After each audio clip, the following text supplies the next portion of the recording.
Good morning student, welcome to incredible Ashram Gangapur city. मैं रामेश्वर गौतम आप सबके लिए लेके आया हूँ बीएससी फर्स्ट ईयर बॉटनी की सब्जेक्ट। और इस बॉटनी की क्लास के अंदर हम यूनिवर्सिटी ऑफ कोटा के अकॉर्डिंग जो पेपर फर्स्ट है जिसकी जानकारी आपको सिलेबस के अंदर दे दी गई थी, सूक्ष्मजीव एवं क्रिप्टोग्राम्स में विविधताएं, और उस पेपर फर्स्ट की पहली यूनिट में लेके आया हूँ। यूनिट का नाम है माइक्रोबायोलॉजी। माइक्रोबायोलॉजी सूक्ष्म जैविकी। इस सूक्ष्म जैविकी के अंतर्गत हम पृथ्वी पर पाए जाने वाले जितने भी सूक्ष्म जीव हैं उनका हम अध्ययन करेंगे, उनके विकास की प्रक्रिया का हम यहाँ पर अध्ययन करेंगे। माइक्रोबायोलॉजी के अंतर्गत मोस्टली हम यहाँ पर 3 प्रकार के जो माइक्रो ऑर्गेनिज्म हैं, सूक्ष्म जीव हैं, उनके लाइफ साइकिल का हम अध्ययन करेंगे, जिसमें सबसे पहले होगा वायरस, दूसरे नंबर पर होगा माइकोप्लाज्मा और तीसरे नंबर पर होगा बैक्टीरिया, जीवाणु। सबसे पहले हम यहाँ पर एक इंट्रोडक्शन देख लेते हैं माइक्रोबायोलॉजी का, क्योंकि इस पेपर के अंदर हम पादपों की एक छोटी सी सूक्ष्म संरचना से लेकर के उनकी जो आगे तक की जो प्रक्रियाएं हैं, उनके विकास की जो प्रक्रियाएं हैं, उनका अध्ययन इस यूनिट के अंदर किया जाएगा। आज तक हम देखते आए हैं कि पृथ्वी पर पाए जाने वाले जो पादप होते हैं उन सभी पादपों को हमने एक प्लांटी जगत के अंतर्गत सम्मिलित किया है। आर.एच. व्हिटेकर के द्वारा दी गई 5 जगत जो प्रणाली है, उस 5 जगत प्रणाली के अंदर जो चौथे नंबर का जगत है प्लांटी, उस प्लांटी जगत के अंतर्गत पृथ्वी पर पाए जाने वाले छोटे पादपों से लेकर के विशालकाय पादपों को उसके अंदर सम्मिलित किया गया है। यदि अगर हम वहीं पर उस प्लांटी जगत के अंतर्गत सम्मिलित किए जाने वाले पादपों को देखें तो उन पादपों को हमने वहाँ पर 5 समूहों के अंदर डिवाइड किया है। एक शैवाल, दूसरे नंबर पर ब्रायोफाइटा, तीसरे नंबर पर टेरिडोफाइटा, चौथे नंबर पर जिम्नोस्पर्म और 5वें नंबर पर एंजियोस्पर्म। लेकिन ये 5 प्रकार के जो समूह हैं, इन 5 प्रकार के समूहों को भी एक वैज्ञानिक है इक्लर, और इस इक्लर नामक वैज्ञानिक ने इन 5 समूहों के अंतर्गत सम्मिलित किए जाने वाले जो पादप हैं उनको 2 वर्गों के अंदर डिवाइड किया। तो देखिए, माइक्रोबायोलॉजी के अंदर सबसे पहले हम यहाँ पर ले रहे हैं एक आर.एच. व्हिटेकर की 5 जगत प्रणाली, आर.एच. व्हिटेकर, और इसके द्वारा जीवों के वर्गीकरण की प्रक्रिया के फलस्वरूप 5 जगत प्रणाली यहाँ पर प्रस्तुत की गई। 5 जगत प्रणाली। 5 जगत प्रणाली के अंदर पृथ्वी पर पाए जाने वाले सभी जीवों को 5 जगतों के अंदर रखा गया। सबसे पहला जगत Monera, second Protista, third Fungi, fourth Plantae and fifth animalia.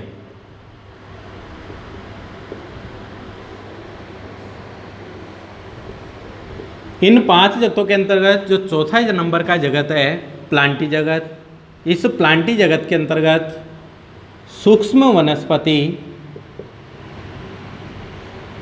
से लेकर के विशालकाय जो पेड़ पौधे होते हैं, विशालकाय पादप, उनको इस प्लांटी जगत के अंतर्गत सम्मिलित किया। यदि अगर हम इस प्लांटी जगत के अंतर्गत सम्मिलित किए जाने वाले पादपों को यदि अगर डिवाइड करते हैं तो इन्हें हमने 5 समूह के अंदर विभाजित किया है। पहला समूह है शैवाल, ब्रायोफाइटा, टेरिडोफाइटा,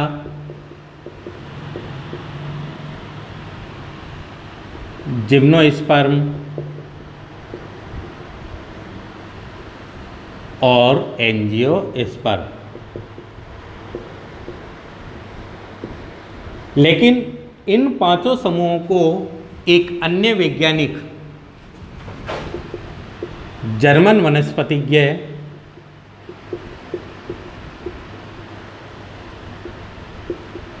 इक्लर 1875 ने इन पांचों समूहों के अंतर्गत सम्मिलित किए जाने वाले जो पादप हैं, इन पादपों को इन्होंने दो वर्गों के अंदर डिवाइड किया, या फिर हम कह सकते हैं कि पृथ्वी पर पाए जाने वाले जितने भी पादप होते हैं उन पादपों को इन्होंने दो बड़े वर्गों के अंदर विभक्त किया। एक बड़ा वर्ग इन्होंने बनाया अपुष्पोद्भिद, क्रिप्टोगेमी,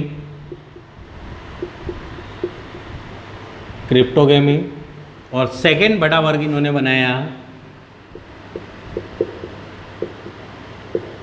पुष्पोद्भिद, फेनेरोगेमी। इन दोनों वर्गों के अंदर जो क्रिप्टोगेमी वर्ग है, इनके अंदर अपुष्पी पादपों को सम्मिलित किया।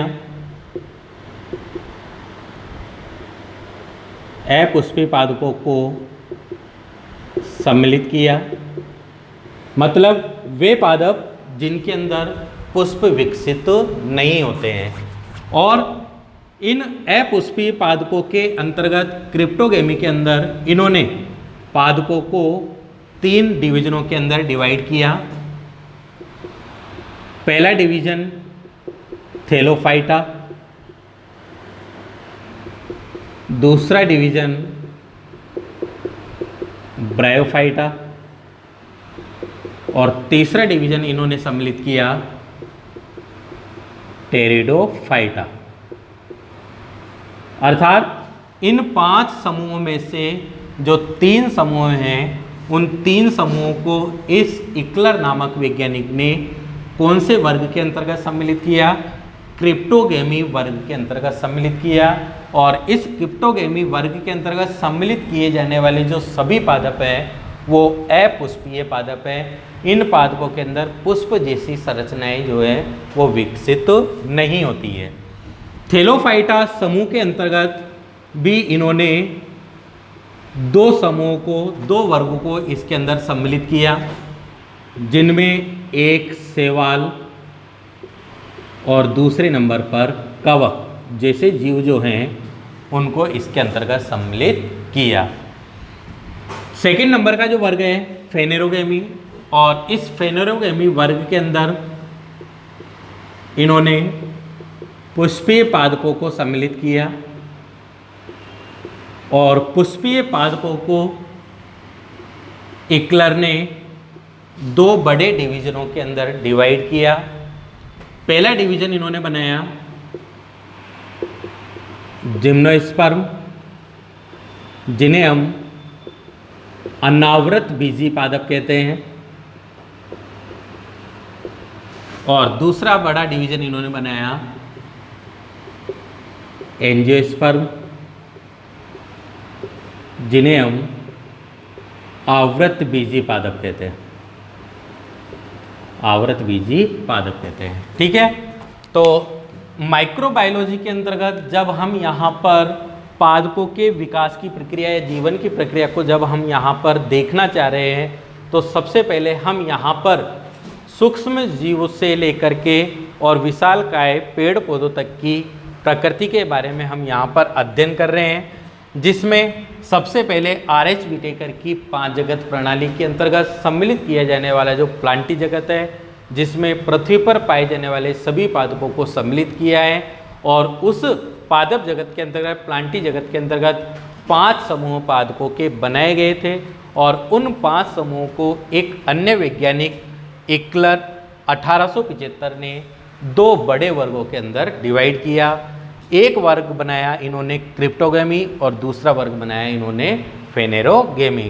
क्रिप्टोगेमी के अंतर्गत अपुष्पीय पादपों को सम्मिलित किया, और 5 समूह में से जो 3 समूह थे उनको इस वर्ग के अंतर्गत सम्मिलित कर लिया, थेलोफाइटा, ब्रायोफाइटा और टेरिडोफाइटा। और पुष्पोद्भिद जो फेनेरोगेमी वर्ग है उसके अंदर शेष रहने वाले जो 2 डिवीजन हैं उनको इन्होंने इसके अंतर्गत सम्मिलित कर दिया, जिसमें पहला जिम्नोस्पर्म और सेकेंड एंजियोस्पर्म। अब हम यहाँ पर माइक्रोबायोलॉजी के बारे में और उसके हिस्ट्री, इतिहास के बारे में हम यहाँ पर कुछ नोट्स देखते हैं। सबसे पहले यहाँ पर हमने ब्रांच ली है कौन सी, माइक्रोबायोलॉजी। ये वनस्पति विज्ञान की या जीव विज्ञान की एक क्या है, शाखा है। और माइक्रोबायोलॉजी जो है ये 3 शब्दों से, micro plus BIOS plus logos, 3 शब्दों से मिलकर के यह एक शब्द बना हुआ है। माइक्रोस मीन्स सूक्ष्म, बायोस मीन्स जीवन, और लोगोस मीन्स टू स्टडी मतलब अध्ययन। इस माइक्रोबायोलॉजी सूक्ष्म जैविकी शाखा के अंतर्गत हम सूक्ष्म जीवों के जीवन की प्रक्रिया का अध्ययन करेंगे। सूक्ष्म जीवों के जीवन की प्रक्रिया का यहाँ पर क्या किया जाएगा, अध्ययन किया जाएगा। माइक्रोबायोलॉजी के अंतर्गत जो सम्मिलित किए जाने वाले जितने भी सूक्ष्म जीव होंगे, इन्हें नग्न आंखों से नहीं देखा जा सकता। नग्न आंखों से इन्हें नहीं देखा जा सकता। और इन सूक्ष्म जीवों को केवल किसकी सहायता से देखा जा सकता है, सूक्ष्मदर्शी की सहायता से इन्हें देखा जा सकता है। केवल सूक्ष्मदर्शी की सहायता से इन्हें देखा जा सकता है। तो सूक्ष्म जीव, माइक्रो ऑर्गेनिज्म जो है, ये पृथ्वी पर पाए जाने वाले सबसे छोटे जीव हैं, जिन्हें हम बिना सूक्ष्मदर्शी की सहायता से नग्न आंखों से इन्हें हम नहीं देख सकते। पृथ्वी पर पाए जाने वाले जो सूक्ष्म जीव हैं, इन सूक्ष्म जीवों का सूक्ष्म जैविकी के अंतर्गत इनकी संरचना,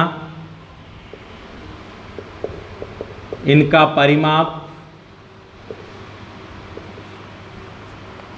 इनकी आकृति,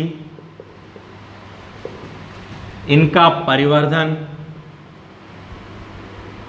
इनके अंदर होने वाली जनन की प्रक्रिया तथा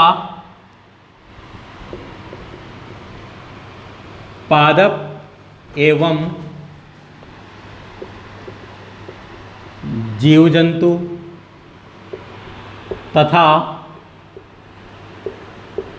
मृत जीवों के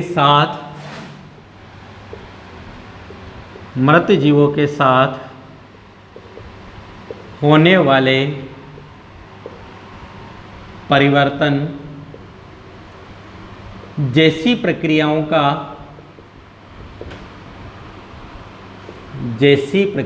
का अध्ययन किसके अंतर्गत किया जाएगा, सूक्ष्म जैविकी माइक्रोबायोलॉजी के अंतर्गत किया जाता है। तो ये एक आपके पास में क्या है, माइक्रोबायोलॉजी सूक्ष्म जैविकी एक शाखा है, जिसके अंतर्गत आपको सूक्ष्म जीवों की संरचना, कि सूक्ष्म जीव जो है वो किस प्रकार की संरचना वाले हो सकते हैं, इनका परिमाप, इनका आकार जो है वो कितना होगा, इनकी आकृति किस प्रकार की आकृति के रूप में ये प्रदर्शित हो सकते हैं, इनका परिवर्धन, डेवलपमेंट, इनके विकास की प्रक्रिया जो है वो किस प्रकार की होती है, जनन, इनके अंदर जनन की किस प्रकार की विधियां पाई जाती है, साथ ही साथ पादप एवं जीव जंतु एवं मृत जीवों के साथ होने वाले परिवर्तन, जब ये सूक्ष्म जीव जीवित पादप या जीवित जीव जंतुओं के साथ रह करके उनमें किस प्रकार के परिवर्तन को प्रदर्शित करते हैं, या फिर मृत जीवों के साथ में भी रह करके ये उनको किस प्रकार से रूप में परिवर्तित करते हैं, ऐसी सभी प्रकार की प्रक्रियाओं का अध्ययन किसके अंतर्गत किया जाएगा, माइक्रोबायोलॉजी के अंतर्गत किया जाएगा।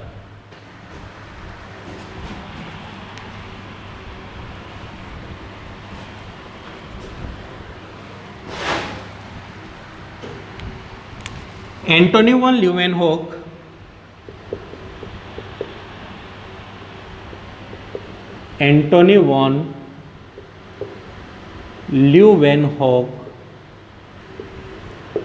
को माइक्रोबायोलॉजी का प्रवर्तक माना जाता है। माइक्रोबायोलॉजी का क्या माना जाता है? इन्हें प्रवर्तक, फादर ऑफ माइक्रोबायोलॉजी किन्हें कहेंगे? एंटोनी वॉन ल्यूवेनहोक को कहेंगे। और इन एंटोनी वॉन ल्यूवेनहोक ने पृथ्वी पर पाए जाने वाले जो सूक्ष्म जीव हैं, इन सूक्ष्म जीवों की श्रेणी के अंदर कौन कौन से जीवों को इन्होंने सम्मिलित किया? तो सूक्ष्म जीवों की श्रेणी में इन्होंने जीवाणु, विषाणु, माइकोप्लाज्मा, शैवाल एवं कवक जैसे जो जीव हैं, इन जीवों को इन्होंने सूक्ष्म जीवों की श्रेणी के अंतर्गत सम्मिलित किया। और इन सभी प्रकार के सूक्ष्म जीवों को इन्होंने एक नाम दिया और इन्हें एनिमल्क्यूल्स नाम से जाने लगा। इन्हें सम्मिलित रूप से इन्होंने किस नाम से जाना? एनिमल्क्यूल्स के नाम से इन्हें जाना जाने लगा।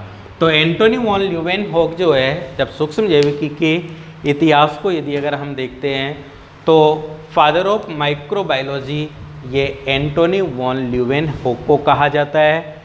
इस एंटोनी वॉन ल्यूवेनहोक ने सूक्ष्म जीवों के अंतर्गत पृथ्वी पर पाए जाने वाले ये जो 5 प्रकार के जीव हैं, इनको इन्होंने सम्मिलित किया। इन 5 प्रकार के जीवों के अंदर जीवाणु, विषाणु, माइकोप्लाज्मा, शैवाल एवं कवक जैसे जो जीव हैं, उन्हें ही इन्होंने सूक्ष्म जीव कहा। और इन जीवों को इन्होंने सम्मिलित रूप से क्या नाम दिया? एनिमल्क्यूल्स इन्हें नाम दिया। इसके बाद में यदि अगर हम कुछ सूक्ष्म जीव विज्ञ जो अन्य वैज्ञानिक हैं उनकी बात करें तो कुछ सूक्ष्म जीव विज्ञ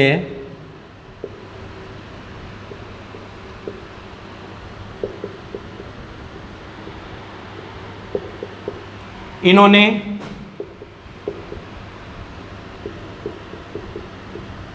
निम्न वर्गीय पादप और निम्न वर्गीय पादपों के साथ साथ कुछ निम्न वर्गीय जंतु जैसे प्रोटोजोआ जैसे जो जीव होते हैं, उनको इन्होंने सम्मिलित रूप से सूक्ष्म जीव कहा।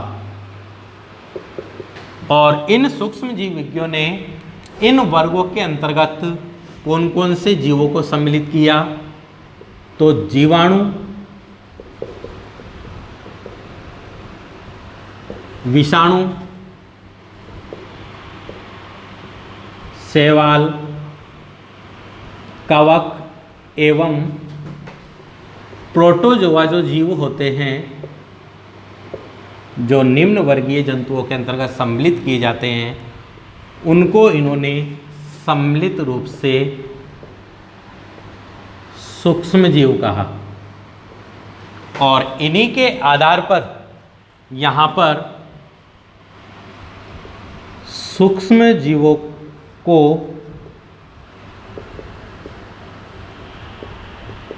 निम्न शाखाओं में वर्गीकृत किया।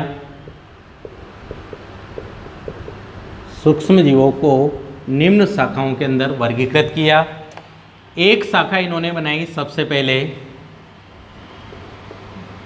बैक्टीरियोलॉजी,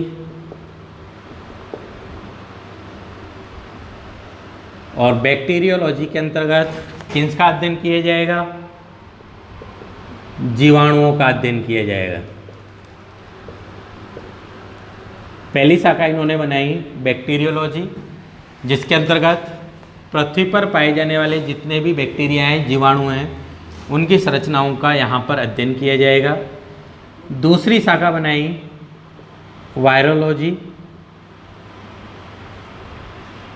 इसके अंतर्गत पृथ्वी पर पाए जाने वाले जितने भी प्रकार के विषाणु हैं उनका अध्ययन माइक्रोबायोलॉजी की वायरोलॉजी शाखा के अंतर्गत किया जाएगा। तीसरी शाखा बनाई माइकोलॉजी।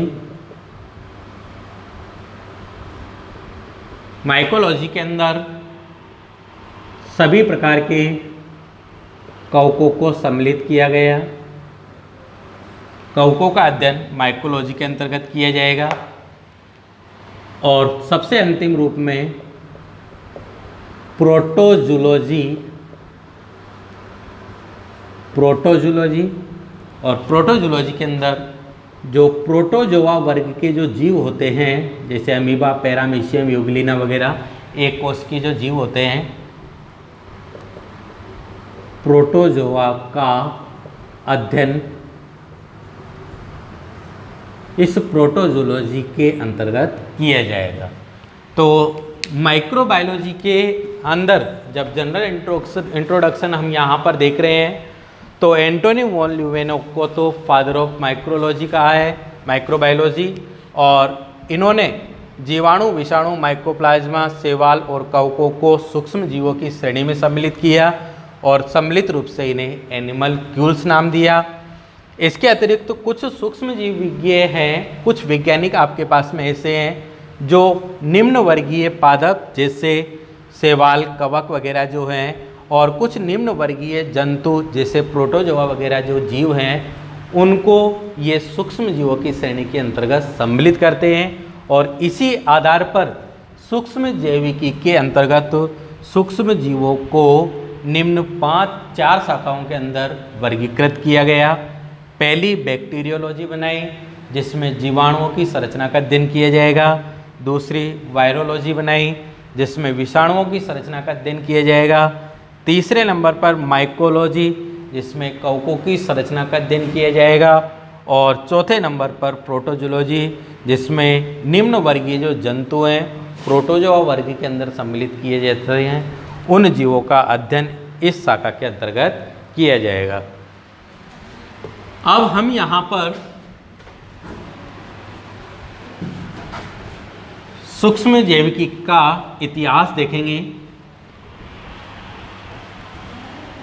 सूक्ष्म जैविकी का इतिहास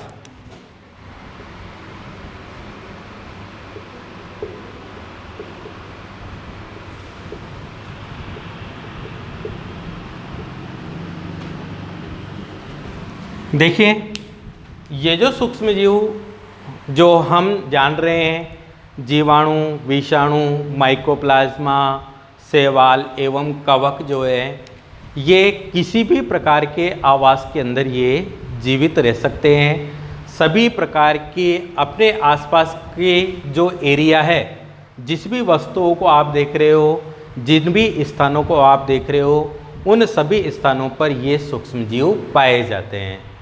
वायु के अंदर, मृदा के अंदर, जल के अंदर, आप जो भी वस्तुओं को भोज्य पदार्थ के रूप में यूज़ में ले रहे हो उनके अंदर, या आसपास के जो जीव हैं, जीवित जीव हैं, जीव जंतु हैं, पेड़ पौधे हैं, मनुष्य हैं, या फिर मृत जीव जंतु हैं, सड़े गले जो भी पदार्थ हैं, उन सभी प्रकार की वस्तुओं के अंदर किनकी उपस्थिति संभव होती है? सूक्ष्म जीवों की उपस्थिति संभव होती है। यहाँ पर यदि अगर हम इन सूक्ष्म जीवों के आवास को देखें तो ये सभी प्रकार के आवास के अंदर उपस्थित हो सकते हैं। ठंडे प्रदेशों के अंदर इनकी उपस्थिति को देखा जा सकता है। गर्म प्रदेश, गर्म झरने जो होते हैं या ठंडे पानी के जो झरने होते हैं वहाँ पर भी ये सूक्ष्म जीव उपस्थित होते हैं। पृथ्वी के गोलार्ध के अनुसार यदि अगर हम देखें तो विषुवत रेखा से ध्रुव, इसके दक्षिणी ध्रुव और उत्तरी ध्रुवों तक के विस्तार को देखें तो सभी प्रकार के ध्रुवों के अंतर्गत, सभी प्रकार के क्षेत्रों के अंतर्गत इन सूक्ष्म जीवों की उपस्थिति को देखा गया है।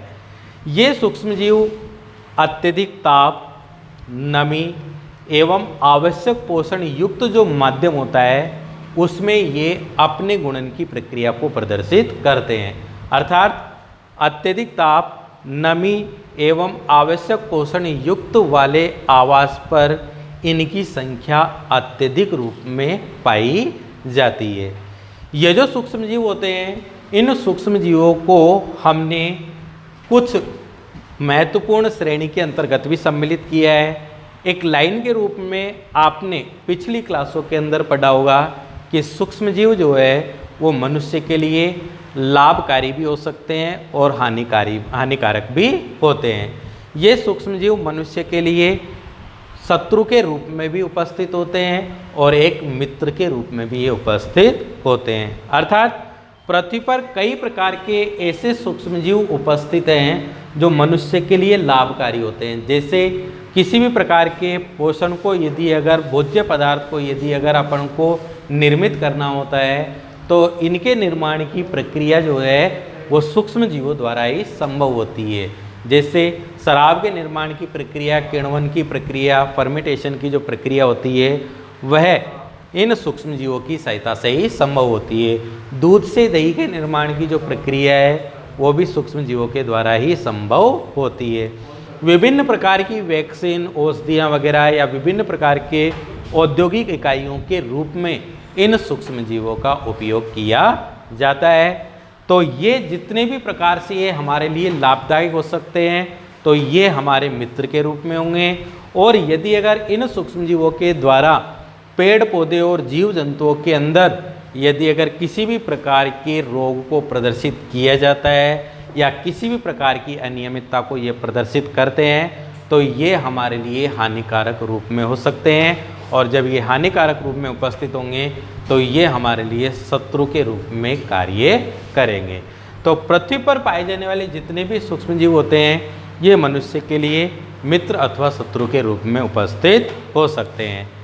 यहाँ पर हम अब सूक्ष्म जैविकी का इतिहास हम पढ़ेंगे, जिसके लिए फिर से आपको अगले वीडियो में लेके आऊँगा पार्ट 2 इसका। ठीक है, तब तक के लिए धन्यवाद। Take care, thanks for watching.